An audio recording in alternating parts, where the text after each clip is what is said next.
I always thought of it as like Coinbase for weird things. Like if I want to trade a limited edition Fortnite skin in the future, that's going to be traded on Rainbow. That lives on Ethereum because that's a digitized asset that I want to own proprietarily, not some IRL asset where I have a digital thing. Like all these digitally native assets, which I see as a booming market with video games and all this digital avatars. And even like another example is this UniSocks thing. Like you told me about UniSocks, which is the official merch of Uniswap. And it was like, you're like, this is a $50 token for these socks that you can do. There's only 300 of them. It's the first like, and we've always been scheming on like, what if Supreme dropped a t-shirt on the Bitcoin? Yeah, because we were always like, dude, what if Supreme or like Nike drops their sneaker on the blockchain? And we've been scheming that. And then you're like, you call me up one day and you're like, Gali, bro, Uniswap is dropping this thing called UniSocks. They're going to like be the first thing to do this. And it was like this token that got ICO'd. You could buy the token, hold it in your Rainbow wallet, or you could redeem it and get this pair of socks. So I Venmo you $60 and I'm like, dog, and you just send me a Unisock to my Rainbow wallet. So it's like literally using this app for this weird Ethereum thing. It was just so meta. And then I'm like looking a couple months later, it's like, bro, Unisocks are worth like a couple grand. Like, I don't even know. It changes so rapidly, but now they're worth like $3,000 or $5,000. I'm still holding on. They bought for $60. They're at $6,000 now. And I got a dividend of 1,000 Uniswap tokens. So this one investment is worth like $60 to like 10 grand or something. And screw the money though. I don't even care about that. I just feel like this is an incredible piece of history of the block, like smart contract defying this product and making it decentralized and tradable. Like to me, this is the most exciting, maybe because I was on the ground floor of it, but like it just hit home so hard of like collectibles, limited edition merch, crypto being the blockchain app for that. Like, I don't know. I'm curious if you have any, like, could you just fill us in on Uniswap? Because I know you'll do a better job explaining it than me, but.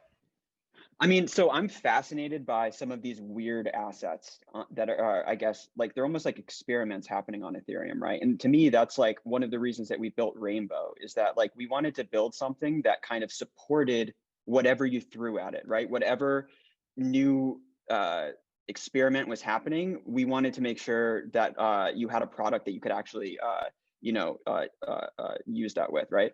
So yeah, I mean, so I guess specifically Unisocks, right? Really fascinating concept.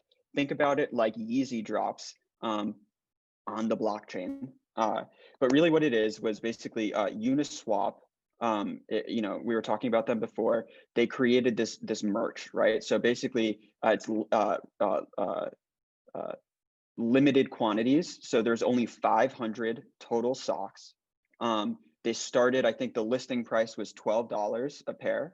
But basically, the way it works is the price of Unisocks is on a bonding curve. So what does that mean? So it basically means that that there's a scarce number of Unisocks, and when basically the more buyers there are of Unisocks, and there are less of them that are like left, right? Like the price basically rises on a curve. So it's a really interesting mechanism for pricing something that is scarce. So for example, like perfect for FOMO. That's what I'm thinking. It like inspires FOMO. Just like you got to get in early and then your FOMO keeps building. Like, yeah, I mean, it definitely has some like interesting, like psychological implications like that. But you can also think about it just like as a better, like more equitable way of doing a Yeezy drop, right? So right now, if you put yourself in Yeezy shoes, right? Basically they, anybody producing like high-end limited edition goods, the creator of those goods is missing out entirely on the price appreciation of those goods. So like, they sell the shoes for $100, all these resellers, they have bots and they like snipe the, the cheap shoes, like when they drop, and then they basically like mark them up and like sell them later on the reseller market, right? So Unisocks is like a much better system though than that, because a couple of reasons. Like one, basically the creator benefits from the price appreciation. So instead of like, selling all of your stuff at $12 only to have somebody else profit entirely from the, markup, right?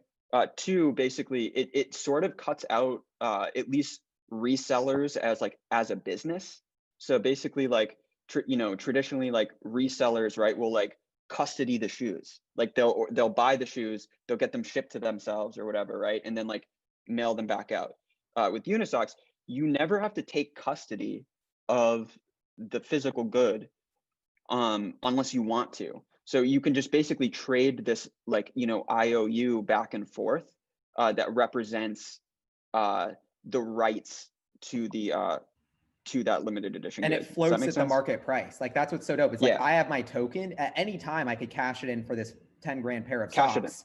But now it's Yes. totally tradable and it's sort of backed by Uniswap that it will be redeemable for that. It's so cool. Yep.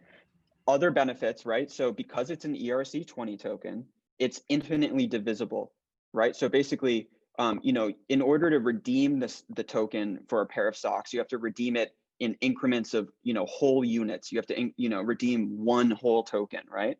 But you can actually go and buy, 0.005 socks tokens, right? So why is that cool? That's cool because basically, you can get speculative exposure to these types of goods, even if they're kind of outside of your price range, Bro, right? So did you basically, see? like, Sorry, I just interviewed the CEO of Masterworks, which is they're IPOing paintings for $20 a share, and I'm like, this is exactly like I think of Unisocks as art. You don't need Masterworks for I Unisocks think because you could. Unisocks They're is already a so divisible far token. ahead. We used to buy sneakers. Like I was obsessed with sneakers, and we would do a deal on Craigslist, go to a park, meet up with a guy. The amount, and we know the sneakers are fake, but it's like this 30-year-old dude who's like, give me the money. And me and like my homies in high school were like, shit, like we got fake Jordans. Like this happened like so many times we bought fake Jordans.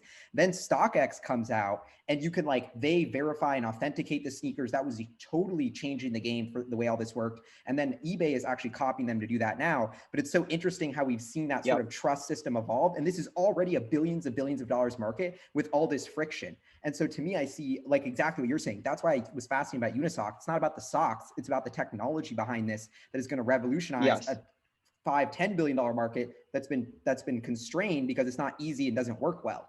And so it's almost like it's the lame excuse of like the iPhone. Like who knew what would get built on the iPhone? We could have never imagined how much market cap of applications. It's like on this Uniswap platform, every Yeezy drop that happens now is on legacy technology and should be switched to this. It's just going to take time.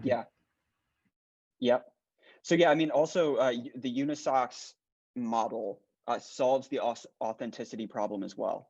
So basically, because it's really easy to verify that the socks token that you have is the legitimate socks token, right? You're never confused about whether or not the token that you have is authentic, right? And basically, because the only way to get the physical good is by redeeming the token directly with Uniswap themselves, there's no questions about the authenticity of goods.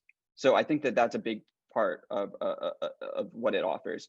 Additionally, though, I do think that say you're 13 and you wanted to invest in sneakers, that's that's what you're into, and you want to speculate on different cultural goods like sneakers, right? Sneakers can get really expensive now. The really I think that you're more tapped into that market than I am.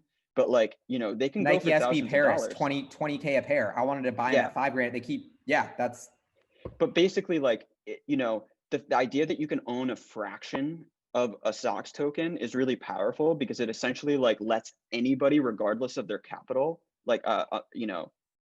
constraints, actually get in and benefit from the or speculate on the continued price appreciation of that cultural good.